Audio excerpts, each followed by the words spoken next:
ಆ ಸಂಖ್ಯೆಯ ಗುಂಡಿಗೆಗೆ ಹಾಗೆ ಮಾಡಬೇಡಿದ್ದೇನೆ, ಹಾಗೆ ಮಾಡಬೇಡಿ. ನಾವು ಕೊಡಬೇಕಾಗಿದ್ದ ಹಣವನ್ನ ಈಗಲೇ ಕೊಟ್ಟು ಬಿಡುತ್ತೇನೆ. ನಿಮ್ಮ ಕಾಲಿಗೆ ಬಿದ್ದು ಬೇಡಿಕೊಳ್ಳುತ್ತೇನೆ. ಎಂತ ಹೇಳಿತನದ ಮಾತನಾಡ್ತೀಯ ಅಣ್ಣ ಇವರಿಗೆ. ಅಣ್ಣ ನಿನ್ನ ಆಜ್ಞೆ ಆದ್ರೆ ಸಾಕಣ್ಣ, ಈ ಕತ್ತರಿಸಿ ಬಿಡುತ್ತೇನೆ. ಹಿರಿಯರಿಗೆ ಈ ರೀತಿ ಎದುರು ಮಾತಾಡಬಾರದು. ನಾವು ಕೊಡಬೇಕಾಗಿದ್ದ ಹಣವನ್ನು ಕೊಡುವುದು ನಮ್ಮ ಕರ್ತವ್ಯ. ಕೊಡು. ನಿನ್ನ ತಮ್ಮನನ್ನು ಬೆದರಿಸಿ ಇದಕ್ಕೆಲ್ಲ ಹಣ ಕೊಟ್ಟು ಬಿಡು. ಎಲ್ಲ ಹೋದ ಮೇಲೆ ನಿಶ್ಚಿತವಾಗಿರುವಂತೆ.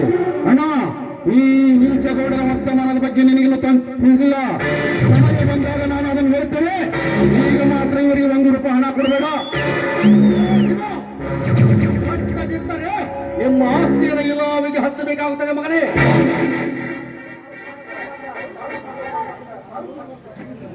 ಸ್ವಲ್ಪ ರೊಕ್ಕ ಸಂಬಂಧ ಇಷ್ಟು ಹೊಡೆದಾಡಬಾರ್ದು. ಇಷ್ಟು ನೋಡು, ಮೇಲಾಗಿ ಊರಿಗೆ ದೊಡ್ಡ ರೈತ ಬೇರೆ ಅದೀನಿ ನೀನು. ನೀವು ರೊಕ್ಕ ಕಟ್ಟಲಿಲ್ಲ ಅಂತ ಗ್ಯಾರಂಟಿ ಹುಚ್ಚರಕ್ಕಿರಿ. ಬಟ್ ಬಿಡ್ರಿ, ಏನಾಗೋದಿಲ್ಲ.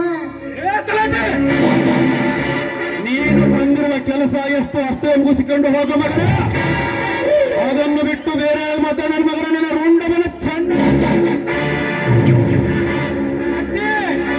ಮುಂದೆ ಕೈ ಮಾಡಿದರೆ ನಿನಗೆ ನನ್ನ ನಾಡಿಯಾಗಿ ನಾವು ಕೊಡಬೇಕಾಗಿದ್ದ ಹಣವನ್ನ ಈಗಲೇ ಕೊಟ್ಟು ಬಿಡುತ್ತೇವೆ.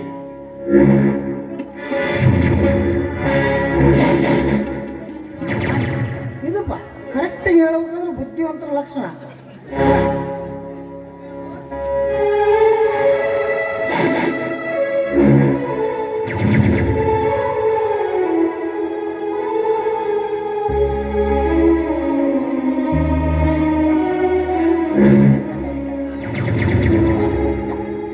ಏನಪ್ಪ ಕಡಕ್ತದವು ರೋಟು ಗೌಡ್ರ ಬರಿಪ ಮತ್ತು ಒಟ್ಟಿಗೆ ಕಂಜಿಸ್ಬಾರ್ದು.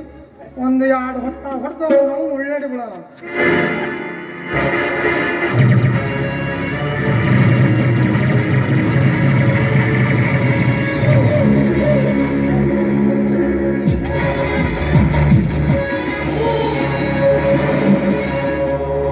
ಇದೇನಣ್ಣ ನೀನು ಮಾಡುತ್ತಿರುವ ಅಂಜುಬುರ್ಗ ಕೆಲಸ?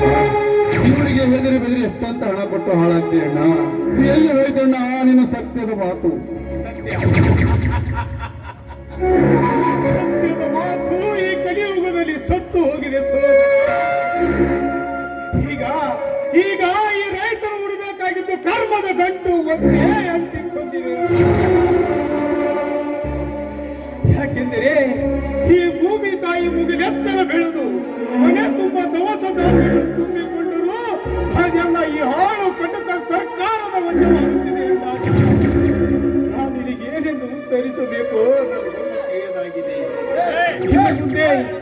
ಇನ್ನು ಮುಂದೆ ಈ ರೈತ ಎಂತೆಂತ ಗಂಡಾಂತರ ಎದುರಿಸುವನು ಅದು ಈ ಭೂಮಿ ತಾಯಿಗೆ ಗೊತ್ತು.